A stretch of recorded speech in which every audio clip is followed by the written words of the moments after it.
Hi friends, आज आप लोग के लिए मैं UGC net paper 2 economics subject से क्लास लेके आया हूँ।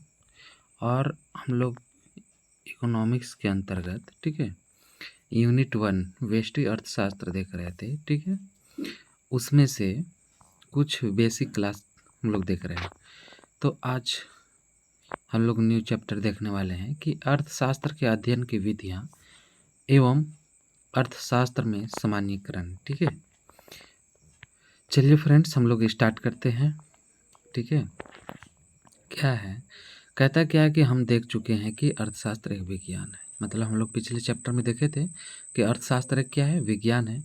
और किसी भी विज्ञान में तथ्यों की विविधिवत अध्ययन अवलोकन एवं विश्लेषण द्वारा कारण एवं परिणाम में संबंधित स्थापित कर कुछ नियमों का क्या है, प्रतिपादन किया जाता है और जिसके आधार पर ज्ञान अथवा तथ्यों की जानकारी प्राप्त होती है।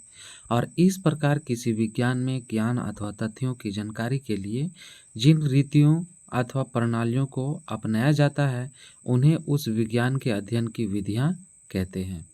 समझ गए? चूँकि अर्थशास्त्र एक विज्ञान है। क्या है? अर्थशास्त्र एक विज्ञान है, अतः अन्य विज्ञानों के समान अर्थव्यवस्था में इसकी अध्ययन की विधियां हैं और जिनके आधार पर आर्थिक तथ्यों या नियमों का प्रतिपादन किया जाता है। अर्थशास्त्र में अध्ययन की निम्नलिखित 2 विधियां हैं। समझ गए? तो बता दें कि कितने विधि अर्थशास्त्र में, तो 2, निगमन प्रणाली और आगमन प्रणाली। समझ गए? ये दोनों प्रणाली इस चैप्टर में इम्पोर्टेंट है और ये पूरे इकोनॉमिक्स के लिए। ठीक है, इसलिए आप लोग को हम इस चैप्टर में बेसिक चैप्टर में निगमन प्रणाली और आगमन प्रणाली को लेकर आया हूँ। ठीक है, तो ठीक है फ्रेंड्स, हम लोग स्टार्ट करते हैं। निगमन प्रणाली कहते क्या है? निगमन प्रणाली। ठीक है, देखिए निगमन प्रणाली में कुछ समान एवं स्वयंसिद्ध तथ्यों के आधार पर विशिष्ट तथ्यों या नियमों का प्रतिपादन किया जाता है। ठीक है, किसका आपका कुछ समान एवं स्वयंसिद्ध तथ्यों के आधार पर विशिष्ट तथ्यों और नियम का क्या है, प्रतिपादन किया जाता है। समझ गए? और दूसरे शब्दों में इस प्रणाली में नियमों अथवा तथ्यों की प्राप्ति के लिए हम सामान्य से विशिष्ट की ओर जाते हैं। तो निगमन प्रणाली में किधर जाते हैं हम लोग? सामान्य से विशिष्ट की ओर। ध्यान देना है, सामान्य से विशिष्ट की ओर जाते हैं। उदाहरण के लिए यह एक समान एवं स्वयंसिद्ध तथ्य है। क्या है? समान एवं स्वयंसिद्ध तथ्य है कि मनुष्य एक मरणशील प्राणी है। मनुष्य एक क्या है? मरणशील प्राणी है। अब चूंकि राम एक मनुष्य है, क्या है? चूंकि राम एक मनुष्य है, अतः इस मान्यता तथ्य से हम यह विशिष्ट निष्कर्ष निकालते हैं कि राम भी मरणशील है। ठीक है, तो कह सकते हैं आगे आप देखते हैं कि अर्थशास्त्र के कई नियम अथवा तथ्य भी निगमन की इस प्रणाली पर आधारित है। उदाहरण के लिए अर्थशास्त्र में प्रतिस्थापन का नियम अथवा समसीमांत उपयोगिता का नियम इसी प्रणाली पर आधारित है। ठीक है, तो अब आप लोग बता दें कि प्रतिस्थापन का नियम और समसीमांत उपयोगिता का नियम क्या है, आपका निगमन प्रणाली पर आधारित है। तो आप लोग को फ्रेंड्स बता रहे हैं कि जितना हम टिक लगाते जा रहे हैं सबको नोट्स करने योग पाते हैं। हम सामान्य अनुभव के आधार पर जानते हैं कि मनुष्य कम उपयोगिता वाली वस्तु के बदले अधिक उपयोगिता वाली वस्तु को ही खरीदना अधिक पसंद करता है। समझ गए कि कौन सा? अधिक उपयोगिता वाली वस्तु को ही खरीदना पसंद करता है। तो बिल्कुल सही बात है, वो हम और आप दोनों सभी को करते हैं ऐसा। अतः इस समान तथ्य से प्रतिस्थापन या समसीमांत उपयोगिता का नियम का प्रतिपादन किया गया। ठीक है, अब इसी के आधार पर समसीमांत उपयोगिता का नियम का प्रतिपादन किया जाता है। तो ये भी नोट करना है। ठीक है, और जिसके पालन करने से, ठीक है, जिसके पालन करने से उपभोक्ता को अपनी सीमांत, ठीक है, अपनी सीमित आय से अधिकतम संतुष्टि प्राप्त होती है। इस नियम के अनुसार यदि एक व्यक्ति के पास कोई भी, है ना, कोई ऐसी वस्तु है जिसे कोई ऐसी वस्तु है जिसे वह अनेक प्रयोगों में ला सकता है, क्या है, अनेक प्रयोगों में ला सकता है, तो वह इसे इन प्रयोगों के बीच इस प्रकार वितरित करेगा ताकि सभी प्रयोगों में इसकी क्या है, सीमांत उपयोगिता बराबर रहे। ठीक है, यहाँ तक आप लोग कंप्लीट समझ पाए होंगे निगमन प्रणाली। ठीक है, और जो भी टिक किए उसे नोट जरूर करें। अब आगे बढ़ते हैं। देखिए, कहता है निगमन प्रणाली को विश्लेषणात्मक प्रणाली या निराकार प्रणाली तथा काल्पनिक प्रणाली भी कहा जाता है। तो इसका निगमन प्रणाली का और 3 नाम है, समझ गए, ये भी नोट करना है। और इसे विश्लेषणात्मक प्रणाली इसलिए कहा जाता है क्योंकि इसके अंतर्गत किसी समस्या के विभिन्न पहलुओं को अलग अलग करके उन पर विचार किया जाता है। और इस प्रणाली को, ठीक है, काल्पनिक इसलिए कहा जाता है क्योंकि इसकी कुछ मान्यताएं वास्तविक से अलग हो सकती है, लेकिन फिर भी वास्तविक के इतने करीब होती है, ठीक है, कि उनके आधार, समझ गए, उनके आधार पर निष्कर्ष निकाले जा सकते हैं। निगमन प्रणाली को निराकार इसलिए कहा जाता है क्योंकि इसमें सभी अनावश्यक तथ्यों को छांटकर समस्या को सरल बना दिया जाता है। समझ गए, क्या बताया जा रहा है कि समस्या को छांटकर सरल बना दिया जाता है। ठीक है, चलिए फ्रेंड्स, अब आगे चलते हैं, हम लोग देखते हैं। तो इसमें आप लोग को ध्यान देने योग्य बातें क्या है इस पर, कि समस्या, है ना, सभी आवश्यक तत्वों को छांटकर समस्या को सरल बना दिया जाता है। निगमन प्रणाली का प्रयोग परंपरावादी तथा नव परंपरावादी अर्थशास्त्रियों ने किया। ठीक है, इसका कौन प्रयोग किया, आपका निगमन प्रणाली का, परंपरावादी और नव परंपरावादी। ठीक है, जिनमें एडम स्मिथ, ठीक है, माल्थस, रिकार्डो, मिल, सीनियर, केर्नेर, ठीक है, आदि अर्थशास्त्रियों के नाम विशेष रूप से उल्लेखनीय हैं। ठीक है, ये सब अर्थशास्त्री इस पर आते हैं। लेकिन यह स्मरणीय है कि अधिकांश परंपरावादी अर्थशास्त्रियों ने निगमन प्रणाली के साथ साथ आगमन अथवा ऐतिहासिक प्रणाली का भी प्रयोग किया। ठीक है, ये दोनों के साथ क्या क्या का प्रयोग किया, आपका ऐतिहासिक प्रणाली का भी प्रयोग करता है। उनका विचार था कि स्वयंसिद्ध या समान तथ्यों पर आधारित घटनाओं की पुष्टि वास्तविक जीवन में घटित घटनाओं से की जानी चाहिए। समझ गए। अतः एडम स्मिथ ने अपने निष्कर्षों की पुष्टि ऐतिहासिक तथ्यों के द्वारा भी की है। J.N. केन्स के अनुसार आदम स्मिथ ने पहले राजनीतिक अर्थशास्त्र को निगमन प्रणाली के से सम्मानित किया, और लेकिन उन्हें राजनीतिक अर्थशास्त्र में ऐतिहासिक अथवा आगमन प्रणाली का प्रतिपादक भी माना जाता है। समझ गए। तो आदम स्मिथ के अलावा माल्थस ने अपनी पुस्तक, है ना, एजी ऑन पॉपुलेशन, ठीक है, में ऐतिहासिक तथ्यों का प्रतिपादन किया। तो माल्थस की पुस्तक ये नोट करने लेना आप लोग को। ठीक है, तो प्रोफेसर J.S. मिल ने भी निगमन प्रणाली के साथ आगमन प्रणाली का प्रयोग किया और इसे ठोस निगमन प्रणाली कहता है। ठीक है, कहा। चलिए फ्रेंड्स, अच्छा लग रहा होगा आप लोग को, समझ में आ रही होगी। ठीक है, चलिए अब आगे चलते हैं। देखते क्या है कि निगमन प्रणाली के भी 2 प्रकार हैं। तो अभी हम लोग देखे थे कि आपका निगमन और आगमन। तो अब निगमन का हम लोग 2 प्रणाली देख रहे हैं। ठीक है,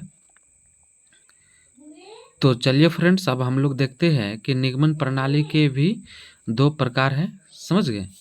तो गणितीय प्रणाली एवं आपका निगमन प्रणाली के भी 2 प्रकार हैं। समझ गए। तो गणितीय प्रणाली एवं आपका अगणितीय प्रणाली की बात करते हैं। समझ गए। तो आपका निगमन प्रणाली 2 प्रकार की होती है। समझ गए। आप उसमें आप लोग बता दें कि गणितीय प्रणाली में कि जब आपका अर्थव्यवस्था में निगमन प्रणाली के साथ गणित का प्रयोग किया जाता है, ठीक है, तो उसे गणितीय प्रणाली कहते हैं।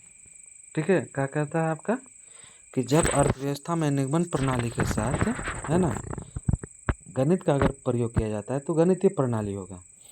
और अर्थव्यवस्था में, ठीक है, सॉरी, अर्थशास्त्र के क्षेत्र में, ठीक है,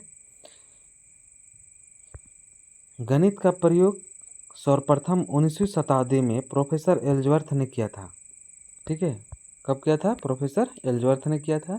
लेकिन आधुनिक समय में, ठीक है, आधुनिक समय में अर्थशास्त्र में गणित का प्रयोग अधिकाधिक मात्रा में किया जा रहा है और यह बहुत ही लोकप्रिय हो रहा है, ठीक है। और अर्थशास्त्र में गणितीय का प्रयोग करने से आर्थिक विश्लेषणों से में संक्षिप्त एवं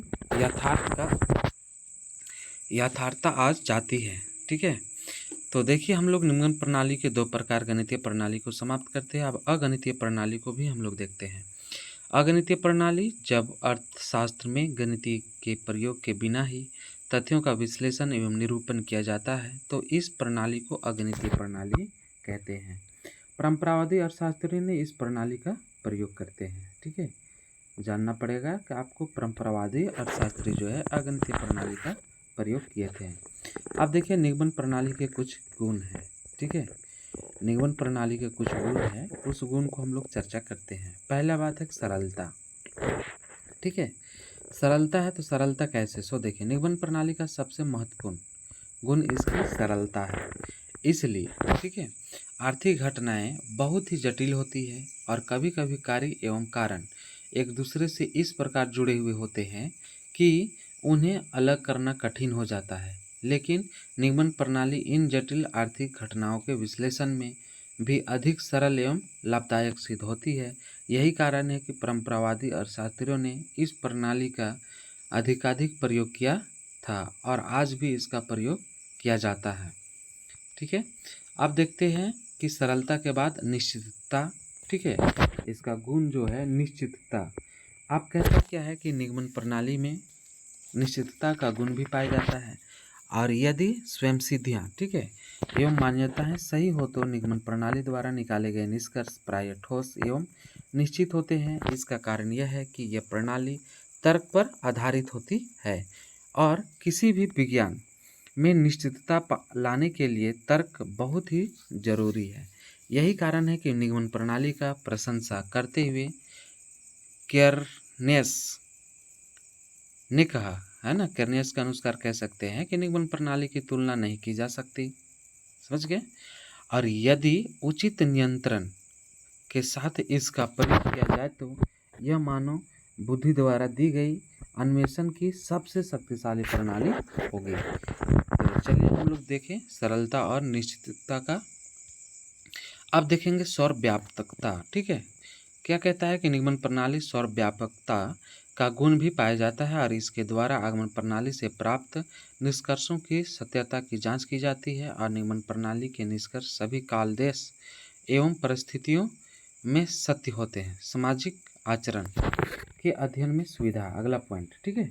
तो चलिए अब हम लोग देखते हैं कि हम जानते हैं कि अर्थशास्त्र में सामाजिक आचरण का अध्ययन किया जाता है, लेकिन सामाजिक आचरण के अध्ययन में न तो प्रयोग का सहारा लिया जा सकता है और न पर्याप्त ऐतिहासिक तथ्य ही उपलब्ध होते हैं।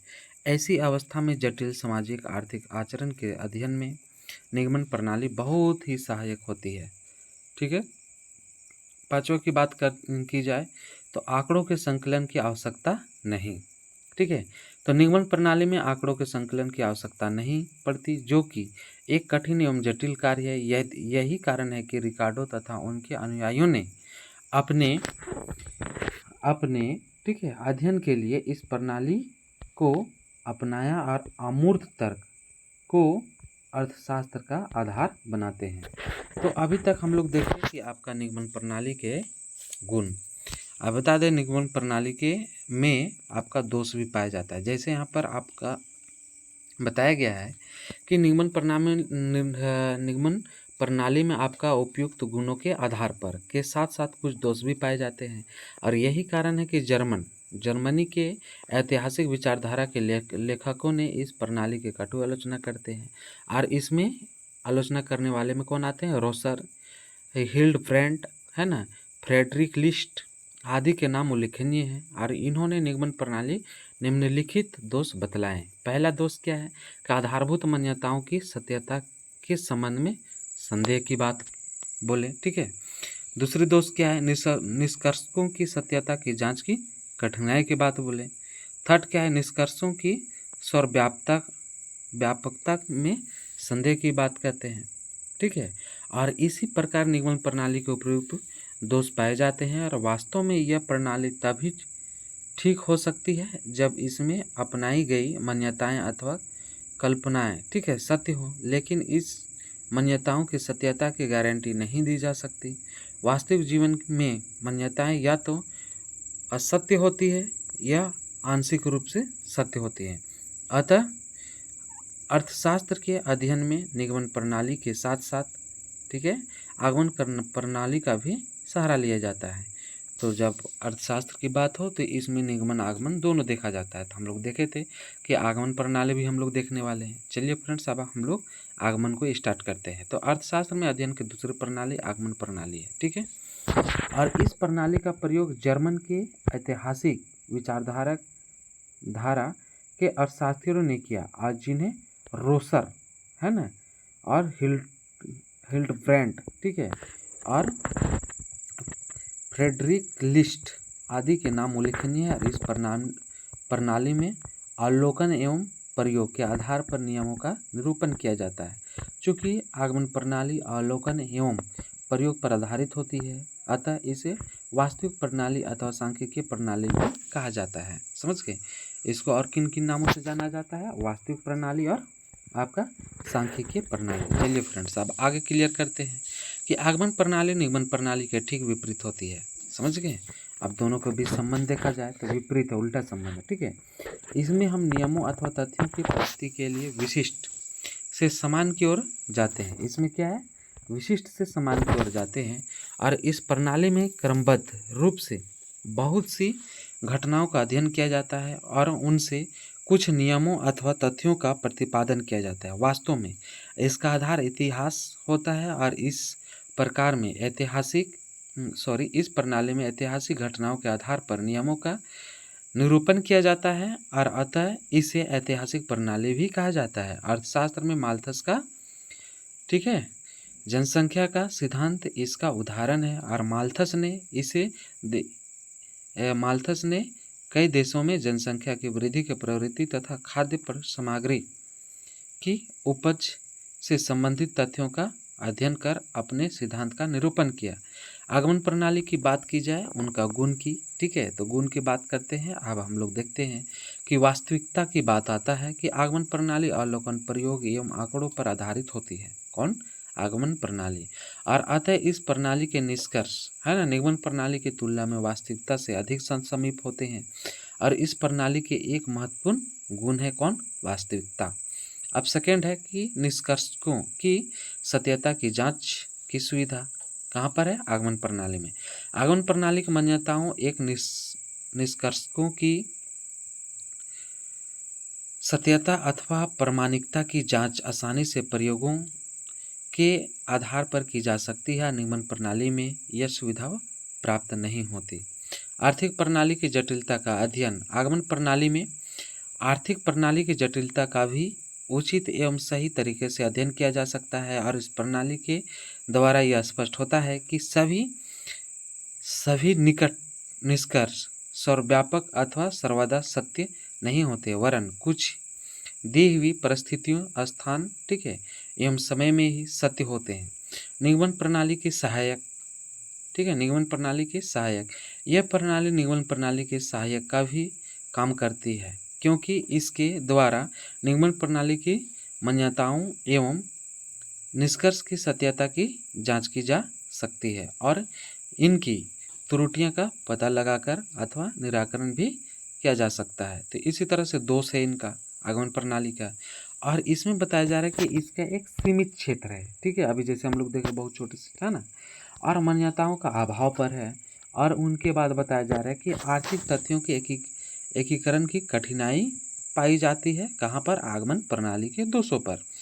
अब निष्कर्ष स्वरूप अगर वो देखा जाए कि ऊपर हमने निगमन एवं आगमन प्रणाली के गुण दोषों का विचार किया, और इन दोनों में अर्थशास्त्र के अध्ययन के लिए कौन सी प्रणाली उपयुक्त है, इस संबंध में अर्थशास्त्रियों के बीच मतभेद रहा है। ठीक है, कि किससे आपका अर्थशास्त्र का अध्ययन किया जाना चाहिए। हम देख चुके हैं कि परंपरावादी अर्थशास्त्रियों ने निगमन प्रणाली का श्रेष्ठता को स्वीकार किया है। ठीक है, लेकिन दूसरी ओर जर्मनी के ऐतिहासिक विचारधारा के अर्थशास्त्रियों ने आगमन प्रणाली को अर्थशास्त्र के अध्ययन का सर्वोत्तम तरीका बतलाया है। लेकिन वर्तमान समय में अर्थशास्त्र के अध्ययन की प्रणाली के संबंध में प्रायः इस प्रकार का विवाद समाप्त हो गया है। ठीक है, आधुनिक अर्थशास्त्रियों का विचार है कि अर्थशास्त्र के अध्ययन में निगमन एवं आगमन दोनों ही प्रणालियों का प्रयोग किया जाना चाहिए। ठीक है, अभी का समय में दोनों। और इन अर्थशास्त्रियों ने मार्शल, केन्स, सेमोलर, ठीक है, वैगनर आदि ने नाम प्रमुख हैं। कि वैगनर के शब्दों में कहते क्या है कि अर्थशास्त्र की प्रणाली के संबंध में इस वाद विवाद का सही हल निगमन तथा या अथवा आगमन, है ना, के चुनाव में नहीं है, वरन निगमन एवं आगमन दोनों की स्वीकृति में है। समझ गए। तो अभी के तौर पर वर्तमान समय में आगमन और निगमन दोनों प्रणाली चल रही है। ठीक है, चलिए फ्रेंड्स अब आगे देखते हैं कि वास्तव में अर्थशास्त्र में अध्ययन की ये दोनों विधियां एक दूसरे की विरोधी ना होकर एक दूसरे के पूरक हैं। समझ गए। और अर्थशास्त्र में इन दोनों का प्रयोग किया जाना चाहिए। और